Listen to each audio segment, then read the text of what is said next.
If there's one thing I've learned after 34 years on this planet, it's that being the quiet one in the family doesn't mean they'll leave you alone. Sometimes, it just means they talk over you more. My name's Cole, and for most of my life, I've been labeled the negative one, the buzzkill, the guy who ruins the mood. Not because I'm mean, not because I lash out, but because I don't pretend everything's perfect when it isn't.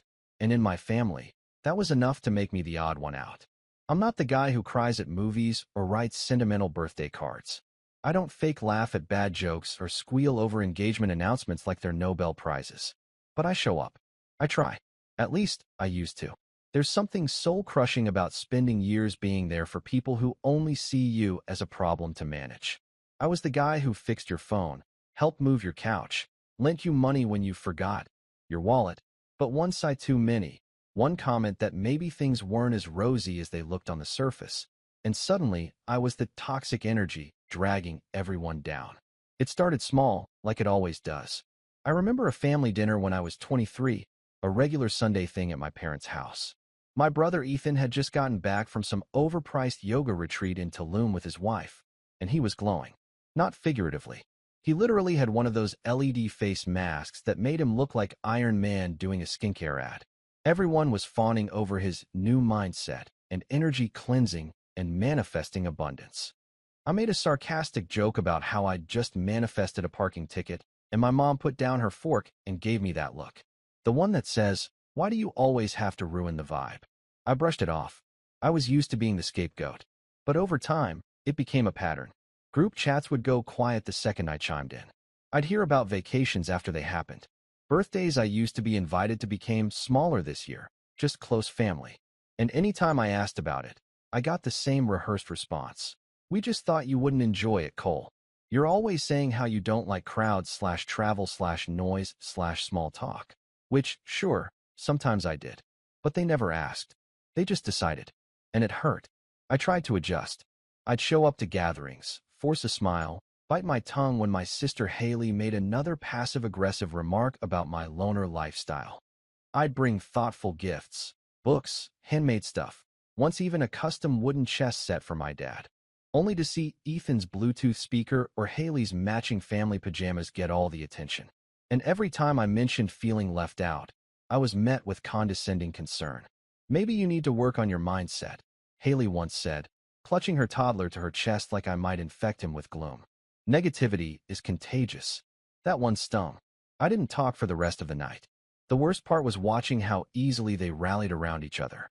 Ethan would host wellness weekends at his lake house. Haley planned family photo shoots in matching neutral tones. My parents called them anchors of the family. Me? I was the gray cloud, the reluctant RSVP, the guy who just needed therapy. Ironically, I was in therapy, have been for years.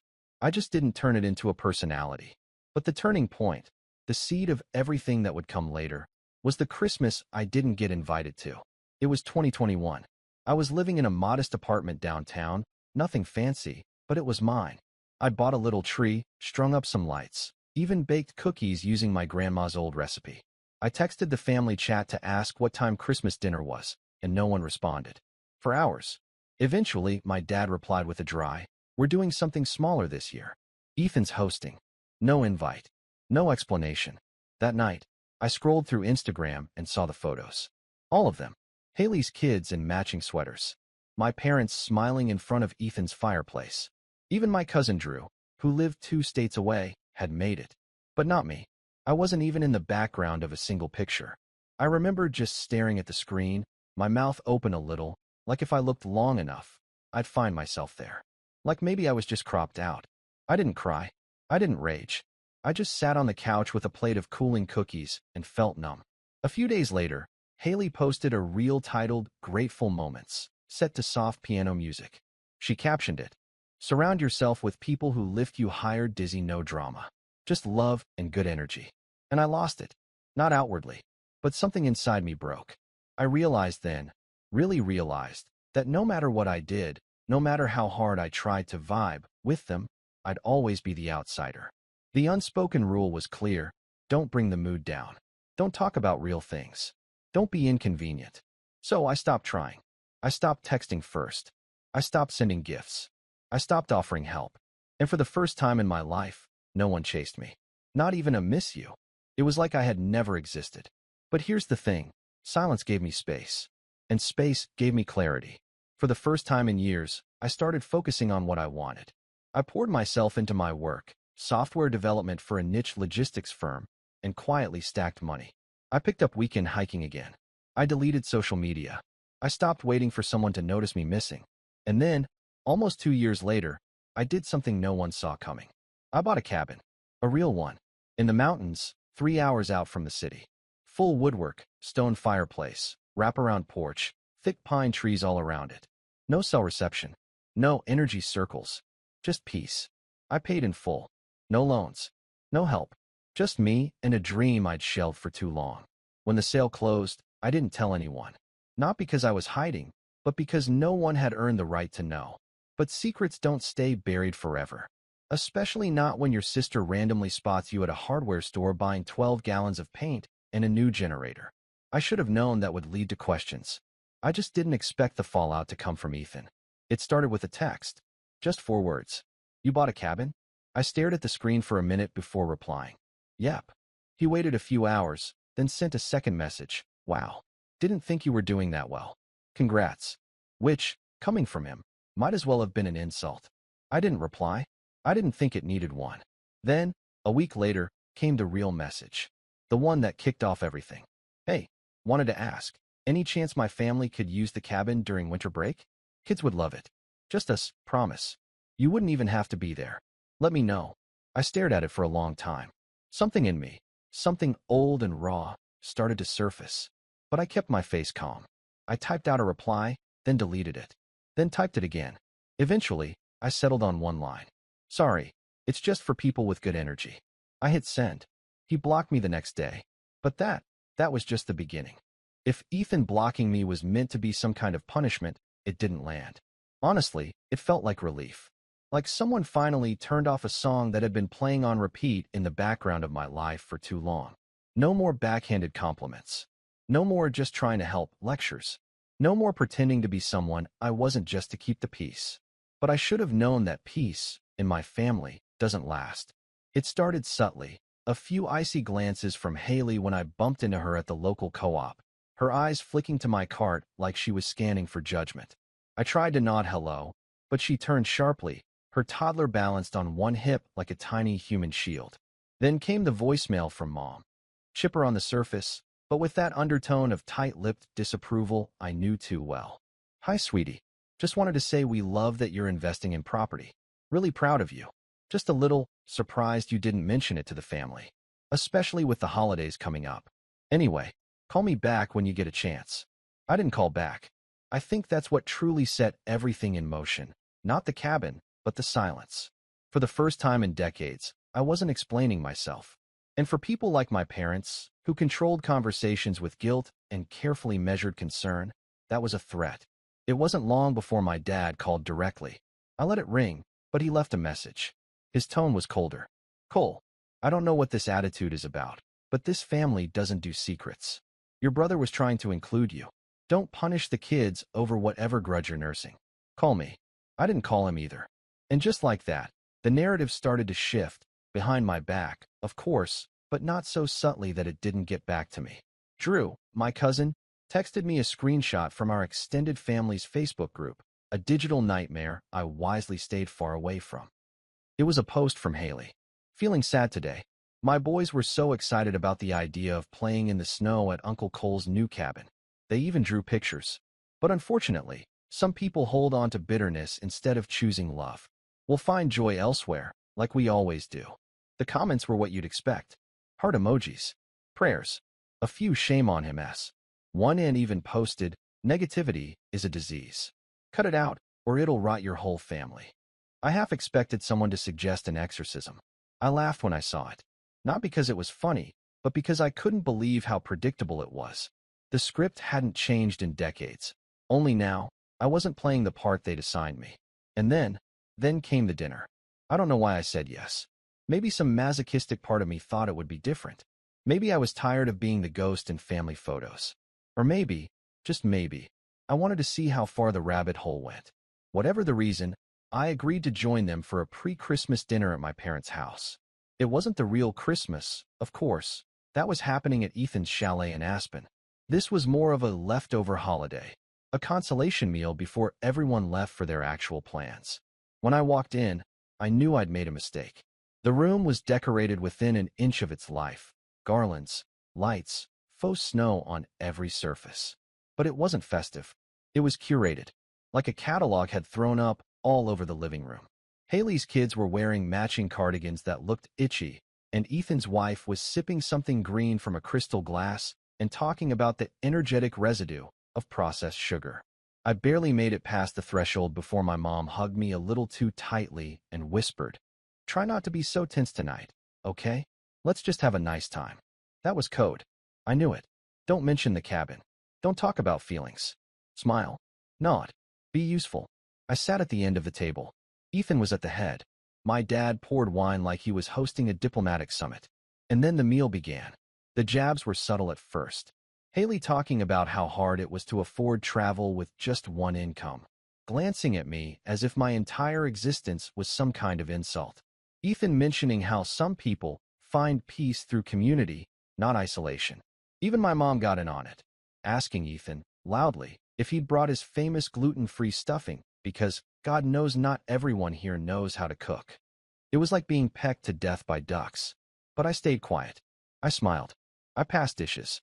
I told Haley's daughter I liked her glittery hair clip, even though I could see her mom's eyes narrow when I spoke to her. I didn't rise to it. I didn't push back. Until dessert. We were halfway through some vegan pie abomination when my dad raised a glass and said, "To family, the ones who show up, who support each other, who don't hold grudges." And everyone raised their glasses. Except me. I sat perfectly still. Then I placed my fork down, gently, deliberately, and asked, "Is that really a toast, or just a passive-aggressive performance?" The silence was instant. Like someone had hit mute on the whole room. Ethan cleared his throat. "It's a reminder, Cole. For the kids. That family is about love. Right?" I said, turning to him. "Like how you loved me so much, you asked to use a place you didn't help build, didn't ask nicely for, and blocked me when I said no." His jaw clenched. "I blocked you because you were being petty." I raised an eyebrow. "Petty is asking for access to something you didn't even congratulate me on." Mom jumped in. "Okay, that's enough. We're not doing this here." Haley muttered something under her breath. I didn't catch it, but her husband laughed. That smarmy kind of laugh that always makes you want to throw something. So I stood up. Slowly. My hands were steady, but my heart was hammering. Not with rage. With clarity. "I'm going to go," I said. "Not because I'm angry. Because I'm tired. Tired of pretending this isn't exactly what it looks like." My dad started to speak, but I cut him off. "You didn't invite me to Christmas 2 years in a row. You talk about my energy like I'm a contaminant. You turn my decision, my right, to say no into some kind of moral failure. And now you want to sit here and toast a family." I shook my head. "No thanks." I walked to the door, grabbed my coat. Just as I was reaching for the handle, Ethan spoke up. "You think money makes you better than us now?" I turned. He was standing too, red-faced, his hand still wrapped around his wine glass. "No," I said. "I think boundaries make me free from you." And I left. The fallout started the next day. I didn't hear from anyone, not for days. And when I did, it wasn't direct. It was digital. A new post from Haley. "Sometimes people show their true colors when you say no. We taught our kids that love means sharing. Others taught them love is conditional. Guess who they'll grow up to be?" Again, the comments lit up. Family members I hadn't seen in years weighed in. I was selfish. I was ungrateful. I was emotionally stunted. One uncle wrote, "Shame to see Cole isolate himself. He used to be such a sweet kid." That one hit harder than I expected. Because I was a sweet kid. I just stopped being sweet when sweetness got me trampled. But the real betrayal, the one that snapped something inside me for good, came a few weeks later. I was up at the cabin, finally finishing some insulation work in the back room, when I got an email from a local property rental site. A confirmation for a booking request, submitted under my name. I blinked, then read it again. It was Ethan's wife's email. She'd tried to book my cabin for a full week over winter break using my old Gmail address, pretending to be me, listing herself as a trusted family friend. I froze. Then I checked the security cam app I'd installed on the front porch. There they were. Ethan, his wife, their 2 kids, standing at the base of my private road, looking up toward the cabin, trying to figure out why the gate wouldn't open. I stared at the footage. My hand tightened around my phone. My pulse was calm, too calm. And in that moment, something inside me shifted. They hadn't just disrespected my boundaries. They'd tried to violate them. That was the moment I knew. This wasn't about being the bigger person anymore. This was about making sure they never tried it again. I didn't call the police. I didn't text Ethan. I didn't march down the hill with a camera in hand ready to film some dramatic confrontation like one of those grainy TikToks where the caption reads, "Entitled brother tries to steal my cabin." No, I stood in my cabin, in complete silence, watching the security footage as Ethan stood at my locked gate in a Patagonia jacket, arms spread like he was the one being wronged. His wife was tapping at her phone, squinting at the keypad like it was malfunctioning, and the kids were already tossing snow at each other, assuming they'd be building snowmen on my porch within the hour. I remember taking a deep breath, and then another, and then I walked over to the fireplace, stirred the logs a little, and sat down with my laptop. Because I wasn't about to just react. I was going to think. See, people like Ethan, and honestly, most of my family, thrive on emotion. That's how they manipulate you. They wait until you explode so they can point at you and say, "See, you're the problem." That had been the pattern my whole life. I'd bottle things up, try to be mature, try to not make a scene, until I couldn't anymore. And when I finally snapped, they got to play the calm ones. The rational ones. The ones just trying to keep the peace. Not this time. This time, I was going to outlast them. But first, I had to deal with what that moment actually felt like. I won't lie, I didn't sleep well that night. My mind kept going in circles. Not just about the trespassing attempt, but everything. The years of being the outcast. The forced smiles at family dinners. The Christmases spent alone. The time I helped Haley's husband land a new job because he'd lost his. And then 3 months later, she posted a meme about how toxic people disguise themselves as helpful. It all came rushing back. And for a little while, just a few days, I broke. I skipped meals. Didn't shower. Just sat with my laptop and stared at old photos I hadn't looked at in years. Ones where I was younger. Softer. Before the lines in my face were formed by gritted teeth. Before I learned to bite my tongue, so often it practically had calluses. There was one picture. Thanksgiving, maybe 2012. I was sitting on the floor, cross-legged, with one of Haley's babies asleep in my lap. Everyone else was at the table.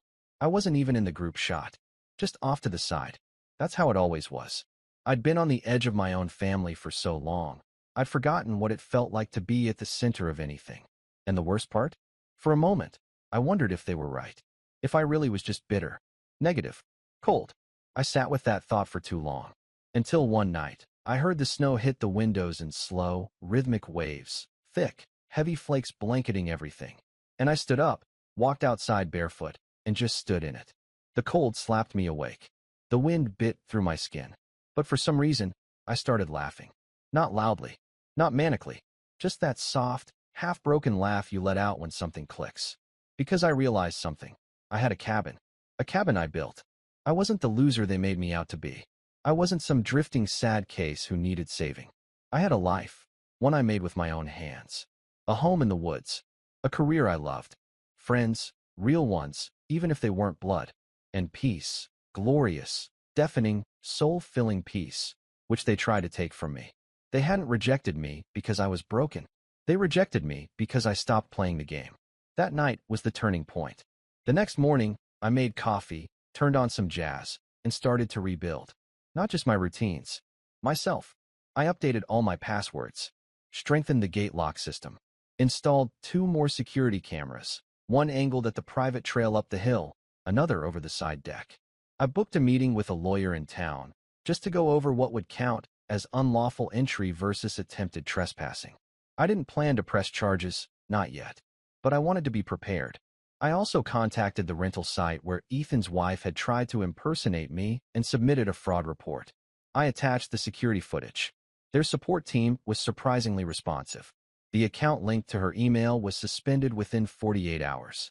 Then I went one step further. I bought the domain mymountainCabin.com and turned it into a private, invite-only booking system for close friends. Not to make money, just to have something that looked official, professional, with rules, policies, and, best of all, terms and conditions that included a firm no exceptions for family members not explicitly authorized in writing. But this wasn't just about protecting the cabin. I started journaling again. I know, sounds cliché, but there was something powerful about waking up, brewing a cup of coffee, and writing down what I really felt. No filter, no pretending. I wrote about my childhood, how I used to wait by the window for my dad to get home and hope he'd ask me to toss the football around, only for him to step right past me and call for Ethan. I wrote about the time Haley cried at Thanksgiving and said I'd ruined everything because I'd made a comment about missing Grandma. I wrote about the nights I sat alone in my apartment on my birthday while everyone else went out to dinner for Ethan's promotion. I wrote it all. And then one night, I set fire to those pages in the cabin's wood stove, watched them curl into ash, felt a weight lift. Around that time, something else changed. I started working with clients directly. No more middleman agencies. I built my own small consulting arm. Just me, a portfolio, and referrals. The extra income wasn't flashy, but it gave me more control. More time. More freedom to spend weekends at the cabin or disappear into the woods for hours without checking my phone. I'd get texts from people in town. Hey, are you still doing that software stuff? Or you help my cousin's small business. Can I hire you? It wasn't loud success. It was quiet, steady, real. And as the weeks turned into months, something wild happened. I started laughing again. Really laughing. At podcasts. At old movies. At dumb memes from friends who actually liked me. One Saturday afternoon, I found myself in a thrift shop in a nearby mountain town, flipping through old records, when the shop owner, a woman in her 50s with bright blue hair and a voice like honey, said, "You've got a peaceful energy about you." I blinked. Me? She nodded. "You'd be surprised how many people come in here, all afraid. You're not. You're grounded." That stuck with me, because I'd spent so long being told I was the opposite. Grounded. Me. The man who once sat in silence while his entire family laughed at jokes he wasn't in on. The man who once thought being alone meant being unwanted. Now, I chose solitude. I built it, and I guarded it like it mattered, because it did. But even in my peace, I knew the storm wasn't over. Because people like Ethan don't just walk away. They regroup. They reframe. And they come back. And when they did, I was ready. There's a kind of silence you only hear in the mountains. That dense, snow-muted stillness that feels like it's listening. That's where I made my decision. Not in a rush of anger. Not from some late-night revenge fantasy. But in the calm, measured quiet of early spring, sitting on my porch with a thermos of black coffee and the kind of clarity I hadn't felt in years. This wasn't about getting back at them. Not really. Revenge, for me, wasn't a fire. It was a blueprint. And I had just spent 3 months clearing the land, metaphorically and literally. See, I'd realized something important during those long, introspective days in the cabin. I had spent most of my life playing defense. Apologizing. Explaining. Trying to soften myself into whatever version of me they'd accept. But they didn't want me to be better. They wanted me to stay less than them. Contained. Predictable. A reminder that they were doing something right. That's when it clicked. If they couldn't handle me setting boundaries, what would they do if I drew a line they couldn't even see until it was too late? So I started planning. Not in a sugar-in-the-gas-tank kind of way. That's not my style. I wanted something poetic, strategic, something that looked like peace but tasted like consequence. Something undeniable. Step 1 was simple: secure the high ground. I met again with the lawyer in town, Carolyn, mid-40s, sharp as a tack, with a sarcastic streak and a reputation for handling land disputes like a chess master. I laid out the situation, the attempted impersonation, the trespassing, the history of family conflict, and my growing concerns about future boundary violations. She nodded through it all, not blinking once. When I finished, she leaned back and said, "So, you want to build a legal wall before they try to climb back in?" "Exactly," I said. "Then let's start with a trust." She walked me through it. A private property trust, with the cabin and its land as the primary asset. But more importantly, she helped me create a list of usage clauses so ironclad they could have been carved into bedrock. No family member access without notarized approval. No temporary stays without my presence. No events, no third-party rentals, no circumvention through shell accounts. Add a clause that voids access for anyone who's ever tried to impersonate me. I added. She smirked. Personal touch. I like it. Within 3 weeks, the trust was done. The cabin's official ownership now passed through a web of paperwork that even the savviest suburban schemer couldn't unravel. Step 2. Take control of the narrative. I'd stayed quiet for years. Let them talk. Let them spin stories about my negativity, my emotional distance, my failure to stay connected. And people believed them because I let them. But silence is a weapon, especially when you break it on your terms. So I did something subtle. I posted a photo. Just one. Me, standing in front of the cabin, holding the deed folder, trust document concealed, smiling in the snow with a caption that read, "Built this with my own 2 hands, my own money, and my own peace." No loans. No handouts. Just focus. That was it. No hashtags. No tags. No bait. But the impact was immediate. Haley liked the post within minutes, and then unliked it an hour later. Ethan's wife viewed my story for the first time in months. Then again. A mutual cousin messaged me. "Wait, did you build that?" I didn't reply. I didn't have to. The photo said everything. You excluded me. You mocked me. And I still won. But it wasn't about flexing. It was about planting seeds. Because the next part of the plan needed one key ingredient: temptation. I knew how my family operated. I knew that Ethan couldn't stand being outshined. That Haley hated being left out of anything that looked exclusive. That my parents had spent decades fawning over whichever child looked most successful. If I wanted them to walk into a trap, I didn't need bait. I just needed a velvet rope. So I created an event. Not a party. Not a reunion. Something aspirational. I called it the Mountain Reset Weekend. I bought a simple domain. Built a sleek little landing page using a template.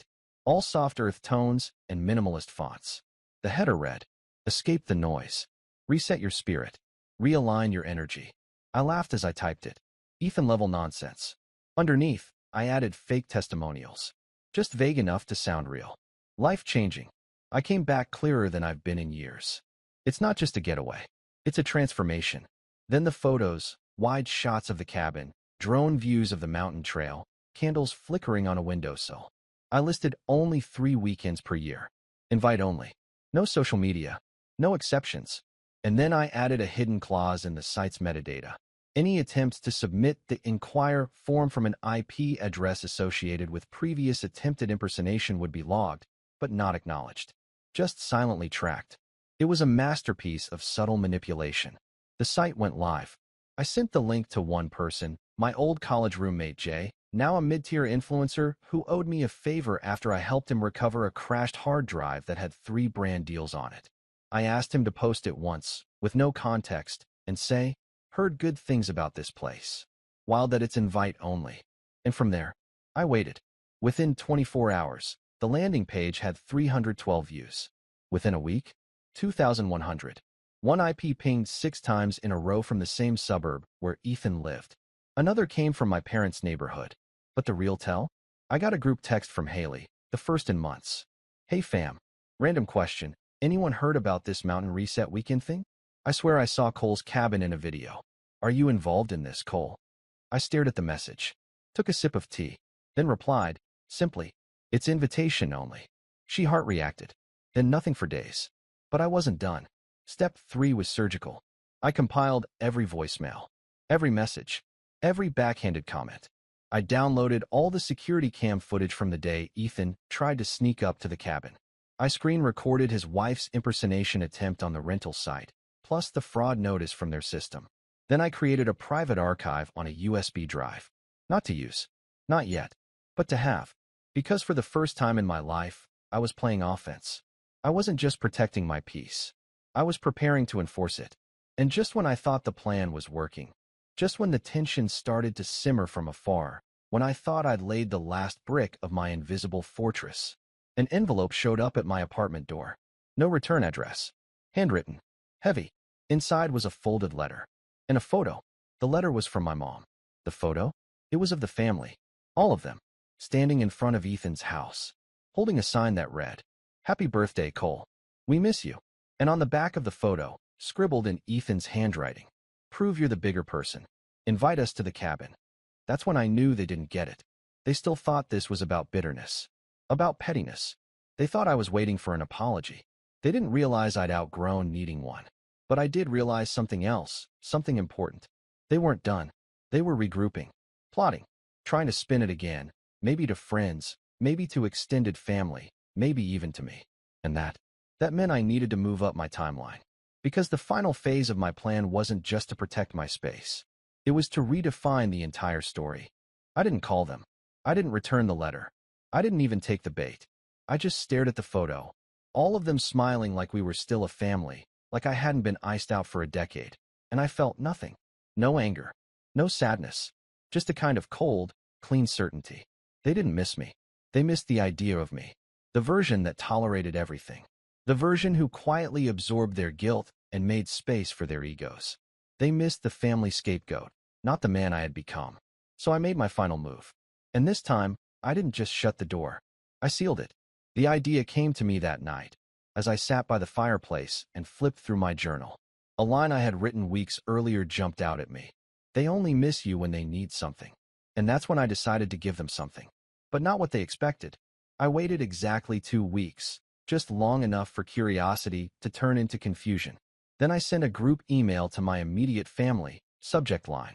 Access to the cabin, final notice. I knew they'd open it. The words access and final in the same sentence were like candy to people who hated being excluded. The body of the email read, "Hi all. I've received multiple inquiries regarding the cabin, as well as requests for involvement in the Mountain Reset weekend. Given the level of interest and past misunderstandings, I've decided to clarify everything in one place. As of today, the property is legally housed under a trust with explicit clauses regarding access. No family member, immediate or extended, will be granted entry, use, or promotional involvement unless otherwise authorized in a legal contract reviewed by counsel. Furthermore, any attempts to misrepresent identity, submit bookings under false pretenses, or access the property through informal channels will be treated as a violation of civil trespassing law and reported accordingly. This is not punitive. This is protective. I wish you all well. Cole." I sent it.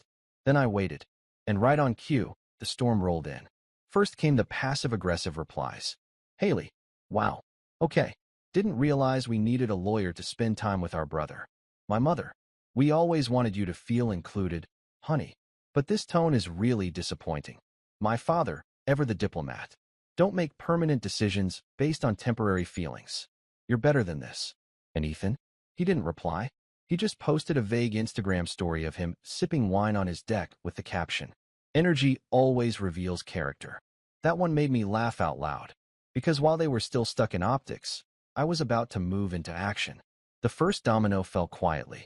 I mailed a package to Carolyn, my lawyer, with all the documents I compiled, screenshots, voicemails, impersonation attempts, the cabin security footage, and a notarized affidavit outlining the timeline of events.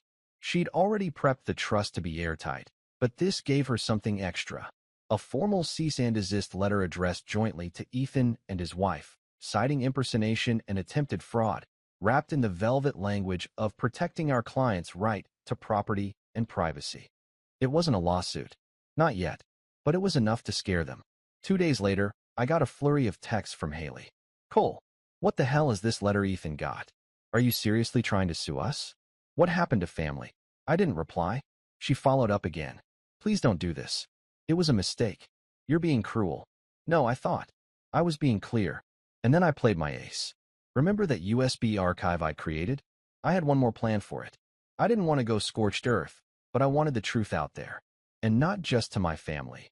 To the people who'd quietly taken their side, who'd nodded along at holidays when I wasn't there, who'd told mutual friends that I distanced myself because I was sensitive. So I reached out to my cousin Drew. Drew and I hadn't been close, but he was fair, neutral. He worked in digital media and had always been a little removed from the main family drama. We caught up occasionally, and he'd been the one to send me that Facebook screenshot of Haley's smear post months ago. So I called him. "Hey Drew," I said, "I want to show you something. Off the record." He hesitated. "This about the cabin stuff?" "Sort of, but it's bigger than that." I sent him a zip file with a sanitized version of the archive, redacted personal data, no legal threats, just the facts. The texts, the footage, the impersonation, the timeline. He went quiet for a full minute. Then he said, Jesus, man, they really did this. I just said, people don't believe stories until they see them. Drew asked if he could write a piece for his blog, a long-form post about family estrangement, boundaries, and what it looks like when you finally stand up to the golden children. I said yes. He published it under the title, When the Negative One Walks Away, the hidden story of family scapegoats. It didn't name names, but everyone in the family knew. The post got traction, not viral, but real. And slowly, quietly, people started reaching out to me. An uncle I hadn't spoken to in years messaged. Didn't know half of that. Sorry I never asked your side. A former family friend. I used to think you were just distant. Now I get it. Even my old Sunday school teacher emailed me. Good for you, Cole. We always saw how left out you were. Proud of the man you've become. I didn't need the validation, but it helped close the loop. And then came the final fallout. I heard through the grapevine that Ethan's wife's social media accounts went private after a few comments accused her of using someone else's identity to get a vacation. Haley deleted the post about people who choose bitterness. No apology. Just gone. My parents? They sent one last email, a joint one. We don't know who you've become, but we miss the version of you who still believed in family. If you ever decide to come back, the door is open. Until then, we'll be here. I didn't reply. Instead, I printed it, folded it, tucked it into the wall of the cabin behind a support beam. A reminder, that version of me, he's not coming back. Last week, I hosted my first real mountain reset weekend. Just 4 people, all close friends. We hiked. We cooked over fire. We journaled in silence. We shared stories under starlight. Not one person asked for Wi-Fi. And as I stood on the porch that final night, watching the moonlight turn the pines silver, one of my friends asked, "Do you ever regret it? Cutting them off like that?" I thought for a long moment. Then I said, "No, because I didn't cut them off. They let me go the moment I stopped being useful." They say revenge is best served cold. But me? I prefer mine quiet. One lock at a time. One truth at a time. And the last thing I heard from any of them was the sound of a gate they couldn't open. Click.